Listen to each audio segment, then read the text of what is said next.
ये hello students, ये 12th class के लिए लेसन नंबर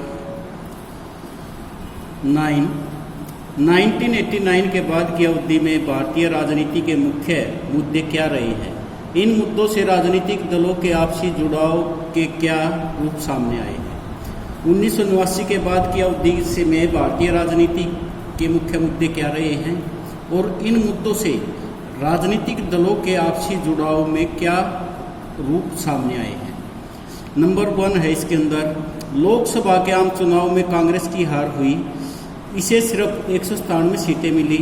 इस कारण सरकार अस्थिर रही और 1991 में पुनः मध्यावधि चुनाव हुआ। कांग्रेस की प्रमुखता समाप्त होने के कारण देश के राजनीतिक दलों में आपसी जुड़ाव बढ़ा। राष्ट्रीय मोर्चे की 2 बार सरकार बनी, परंतु कांग्रेस द्वारा समर्थन खींचने और विरोधी दलों में एकता के अभाव के कारण देशों में राजनीतिक अस्थिरता रही। देश राजनीति में मंडल मुद्दे का उदय हुआ, जिसने 1989 के बाद राजनीति में अहम भूमिका निभाई। ये मंडल मुद्दा क्या था? 1977 में जब जनता पार्टी की सरकार बनी, तभी इसको मंडल आयोग का निर्माण किया गया। बीपी मंडल जिसके अध्यक्ष थे। सभी पार्टियां वोटों की राजनीति करने लगी, इसलिए पिछड़े वर्गों के लोगों को आरक्षण दिए जाने के मामले में अधिकतर दलों में आपसी जुड़ाव हुआ। ये आरक्षण किसको प्रदान करना था? ओबीसी, जो अदर बैकवर्ड क्लासेस थी, 27% आरक्षण उनको प्रदान किया जाना था। इसकी सिफारिश किसने की थी? बीपी मंडल ने। 1990 के बाद से विभिन्न दलों की सरकारों ने जो आर्थिक नीतियां अपनाई वे बुनियादी तौर पर बदल चुकी थी। आर्थिक सुधार और नई आर्थिक नीति के कारण देश के अनेक दक्षिणपंथी राष्ट्र क्षेत्रीय दल परस्पर जुड़ने लगे। इस संदर्भ में 2 प्रवृत्तियां उभर कर आई। कुछ दल गैर कांग्रेसी गठबंधन और कुछ दल गैर भाजपा गठबंधन के समर्थक बने।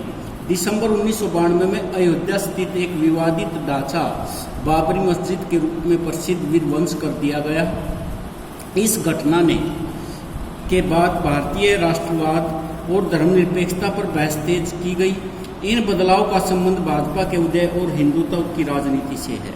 अब क्वेश्चन नंबर 4, गठबंधन की राजनीति के इस नए दौर में राजनीतिक दल विचारधारा को आधार मानकर गठजोड़ नहीं करते हैं।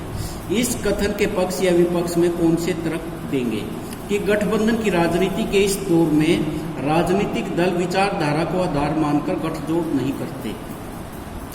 गठबंधन की राजनीति के भारत में चल रहे नए दौर में राजनीतिक दल विचारधारा को आधार मानकर गठबंधन नहीं करते। इसके समर्थन में निम्नलिखित तर्क है। 1977 में जेपी के आह्वान पर जो जनता दल बना था, उसमें कांग्रेस के विरोधी प्राय सीपीआई को छोड़कर अधिकतर विपक्षी दल, जिसमें भारतीय जनसंघ, कांग्रेस फॉर डेमोक्रेसी, भारतीय क्रांति दल, तेलुगु देशम, समाजवादी पार्टी, अकाली दल आदि शामिल थे। इन सभी दलों को हम एक ही विचारधारा वाले दल नहीं कह सकते। जनता पार्टी की सरकार गिरने के बाद केंद्र में राष्ट्रीय मोर्चा बना, जिसमें एक ओर जनता दल के वीपी सिंह तो दूसरी ओर उन्हें समर्थन देने वाले वामपंथी और भाजपा जैसे तथा कथित हिंदुत्व समर्थक गांधीवादी राष्ट्रवादी दल भी थे। कुछ ही महीनों के बाद वीपी सिंह प्रधानमंत्री नहीं रहे तो केवल मात्र 7 महीनों के लिए चंद्रशेखर को कांग्रेस ने समर्थन दिया। वे वही चंद्रशेखर जी थे जो इंदिरा उनके द्वारा लगाए गए आपातकालीन संकट के कट्टर विरोधी और जनता पार्टी के अध्यक्ष थे। उन्हें और उनके नेता मोरारजी देसाई को कारावास की सजाएं भुगतनी पड़ी थी। कांग्रेस की सरकार 1991 से 1996 तक नरसिम्हा राव के नेतृत्व में अल्पमत में होते हुए भी इसलिए जारी रही क्योंकि अनेक ऐसे दल उनके बाहर से ऑक्सीजन दी ताकि तथा कथित सांप्रदायिक शक्तियां सत्ता में न आ सके। अटल बिहारी वाजपेयी के नेतृत्व में राष्ट्रीय जनतांत्रिक गठबंधन एनडीए की सरकार लगभग 6 वर्षों तक चली, लेकिन उसे जहां तक और अकालियों ने तो दूसरी ओर तृणमूल कांग्रेस, बीजू पटनायक कांग्रेस, कुछ समय के लिए समता पार्टी, जनता दल, जनता पार्टी आदि ने भी सहयोग और समर्थन दिया। अब विपक्ष में तर्क। हम इस कथन से सहमत नहीं कि गठबंधन की राजनीति के दौर में भी वामपंथ के चारों दल अर्थात CPM, CPI, forward block, RSS ने भारतीय जनता पार्टी से हाथ नहीं मिलाया। वह उसे अब भी राजनीतिक दृष्टि से अस्पृश्य पार्टी मानती है। समाजवादी पार्टी, वामपंथी मोर्चा जैसे क्षेत्रीय दल किसी भी प्रत्याशी को खुला समर्थन नहीं देना चाहते थे। जो एनडीए अथवा समाज जो भाजपा का प्रत्याशी हो, उन्हीं वोटों को राजनीति को ठेस पहुंचती है। अब है क्वेश्चन नंबर 5। आपातकाल के बाद के दौर में भाजपा एक महत्वपूर्ण शक्ति के रूप में उभरी। इस दौर के इस पार्टी के विकास क्रम का उल्लेख करें। आपातकाल के दौरान भाजपा कोई पार्टी अस्तित्व में नहीं थी। 1977 में बनी पहली विपक्षी पार्टी जनता पार्टी सरकार ने भारतीय जनसंघ का प्रतिनिधित्व अवश्य था। कालांतर में 1980 में भारतीय जनसंघ को समाप्त कर भारतीय जनता पार्टी का गठन किया गया। 1980 के अंदर भारतीय जनसंघ को समाप्त कर भारतीय जनता पार्टी का गठन कब किया गया? 1980 में। अटल बिहारी वाजपेयी तथा इसके संस्थापक अध्यक्ष थे। श्रीमती इंदिरा गांधी की हत्या 1984 में कर दी गई। चुनाव की कुछ सहानुभूति की लहर होने के कारण कांग्रेस को जबरदस्त सफलता मिली, जबकि भारतीय जनता पार्टी को केवल 2 सीटें प्राप्त हुई। स्वयं अटल बिहारी वाजपेयी ग्वालियर से चुनाव हार गए। सफलता ने अभी भाजपा के कदम नहीं चूमे थे। इसी बीच राम जन्मभूमि का ताला खुलने का अदालती आदेश आ चुका था। कांग्रेस सरकार ने वहां का ताला खुलवाया। भाजपा ने इसका राजनीतिक लाभ उठाने का फैसला किया। 1989 के चुनाव में इसे आशा से अधिक सफलता मिली। इसने कांग्रेस का विकल्प बनने की इच्छा शक्ति दिखाई। जो भी कांग्रेस से बाहर हुए, वीपी सिंह ने जनता दल का गठन किया। 1989 के चुनाव लड़े, उन्हें पूर्ण बहुमत नहीं मिला, पर भाजपा ने उन्हें बाहर से समर्थन देकर संयुक्त मोर्चा की सरकार का गठन करवाया। भाजपा के नेता लाल कृष्ण आडवाणी ने हिंदुत्व तथा राम मंदिर के मुद्दे को लेकर एक रथ यात्रा का आयोजन किया। यह यात्रा जब बिहार से गुजरी तो तत्कालीन मुख्यमंत्री लालू प्रसाद यादव ने इसे रोक दिया। भाजपा ने इसे मुद्दे पर केंद्र में समर्थन वापस ले लिया और वीपी सिंह की सरकार जाती रही। अब है क्वेश्चन नंबर 6। इसमें कांग्रेस के प्रभुत्व का दौर समाप्त हो गया है। इसके बावजूद देश की राजनीति पर कांग्रेस का असर लगातार कायम है। क्या आप इस कथन से सहमत हैं? अपने उत्तर के पक्ष में तर्क दीजिए। हाँ, मैं इस कथन से सहमत हूँ कि यद्यपि कांग्रेस का पतन हो गया है, या कहिए कि इसका केंद्र एवं अधिकांश प्रांतों में जो राजनीतिक सत्ता का असर आज़ादी से लेकर 1960 तक कायम रहा, वह अब वैसा दिखाई नहीं देता। तथापि वह आज भी लोकसभा में सबसे बड़ा दल है।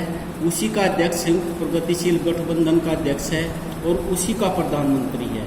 अनेक राज्यों में आज भी वही सत्ता में, लेकिन देश का राजनीतिक इतिहास इस बात का गवाह है कि 1960 के दशक के अंतिम सालों में कांग्रेस के 76 राज्य को चुनौती मिली थी, लेकिन इंदिरा गांधी के नेतृत्व में कांग्रेस ने भारतीय राजनीति पर अपना प्रभुत्व फिर से कायम किया। 90 के दशक में कांग्रेस की अग्रणी हैसियत को एक बार फिर चुनौती मिली। जो भी हो, इसका मतलब यह नहीं कि कांग्रेस की जगह कोई दूसरी पार्टी प्रमुख हो गई। अभी भी कांग्रेस पार्टी देश की सबसे बड़ी और पुरानी पार्टी मानी जाती है। 2004 के चुनाव में कांग्रेस भी पूरे जोर के साथ गठबंधन में शामिल हुई। राजग की हार हुई। संयुक्त प्रगतिशील गठबंधन की सरकार बनी। इस गठबंधन का नेतृत्व कांग्रेस ने किया। इसमें वाम मोर्चा ने समर्थन दिया। 2004 के चुनाव में एक हद तक कांग्रेस का पुनरुत्थान भी हुआ। 1991 के बाद एक दफा पार्टी के सीटों की संख्या एक बार फिर बढ़ी। 2004 के चुनाव में राजग और सैप्रग को मिले कुल वोटों का अंतर कम था। 2009 के चुनाव में कांग्रेस ने फिर अपनी पुरानी रंगत दिखाई, पहले से काफी अधिक सीटों पर जीत हासिल की, यद्यपि उसे सहयोगियों को भी अभी आवश्यकता थी। अब अगला क्वेश्चन है, अनेक लोग सोचते हैं कि सफल लोकतंत्र के लिए 2 दलीय व्यवस्था जरूरी है। पिछले 20 सालों में भारतीय अनुभवों को आधार बनाकर एक लेख लिखिए। इसमें बताइए कि भारत की मौजूदा बहुदलीय व्यवस्था के क्या फायदे हैं। दलीय व्यवस्था, अनेक लोग सोचते हैं कि सफल लोकतंत्र के लिए दलीय व्यवस्था आवश्यक है। वे इसके पक्ष में निम्नलिखित तर्क देखते हैं। 2 दलीय व्यवस्था से साधारण बहुमत के 2 दो समाप्त हो जाते हैं और जो भी प्रत्याशी या दल जीतता वह आधे से अधिक अर्थात 50% से ज़्यादा मतदान के लिए उसके मतों का अंश होते हैं। देश के सभी को पता है कि यदि सत्ता एक दल से दूसरे दल के पास जाएगी तो कौन कौन प्रमुख पदों प्रधानमंत्री, उप प्रधानमंत्री, गृह मंत्री, विदेश मंत्री आदि पर आएंगे। प्राय इंग्लैंड और अमेरिका में ऐसा ही होता है। सरकार ज़्यादा स्थायी रहती है, वह गठबंधन की सरकारों के समान दूसरे दलों की बैसाखियों पर नहीं टिकी रहती। बहुदलीय प्रणाली में भ्रष्टाचार फैलता है, सबसे ज़्यादा कुशल व्यक्तियों की सेवाओं का अनुभव प्राप्त नहीं होता और साम्यवादी देशों की तरह केवल एक ही पार्टी की सरकार होती है तो वहाँ दल विशेष या वर्ग विशेष की तानाशाही नहीं होती। इसमें